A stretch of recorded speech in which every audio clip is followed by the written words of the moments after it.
এই সুবিধাটা ভোগ করবে জনগণ। এই ম্যাজিস্ট্রেট পাওয়ার দেওয়া হয়েছে জনগণের সুবিধার্থে। যেহেতু আপনারা দেখছেন সেনাবাহিনী অনেক দিন যাবতেই কিন্তু মাঠে আছে, মানে তাদের তো একটা ক্ষমতার ভিতরে কাজ করতে হবে, প্লাস আমাদের অন্যান্য বাহিনী তো কিছু স্বল্পতা রয়ে গেছে, এটা পূরণ করার জন্য তো সেনাবাহিনী আমরা আনিছি।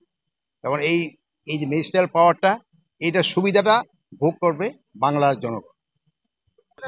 যারা কর্মযুক্ত এখনো জয়েন করে নাই তাদের আর জয়েন করতে দেওয়া হবে না, এবং তাদের ক্ষেত্রে ডিসিপ্লিনারি অ্যাকশন নেওয়া হবে। তাদের থেকে কোনো ধরনের তাদের মাফ করা হবে না। তারা হয়তো এর ভিতরে কিছু কিছু আছে যারা বিভিন্ন অপকর্মের সাথে জড়িত, এই জন্যই তারা জয়েন করে। যথা ভালো তারা সবাই জয়েন করে গেছে, আর যারা জয়েন করে নাই তাদের সংখ্যা খুবই নগণ্য, খুবই নগণ্য। আপনারা এই অনেক অনেক সময় বলে এত এত, বাট সংখ্যা খুবই নগণ্য। বাট এরা বিভিন্ন দুষ্কর্মের সাথে জড়িত, এই জন্যই তারা জয়েন করে নাই। এদের যদি পারেন আপনারাও আমাদের কাছে ধরিয়ে দেন। আর ভালো থাকবেন।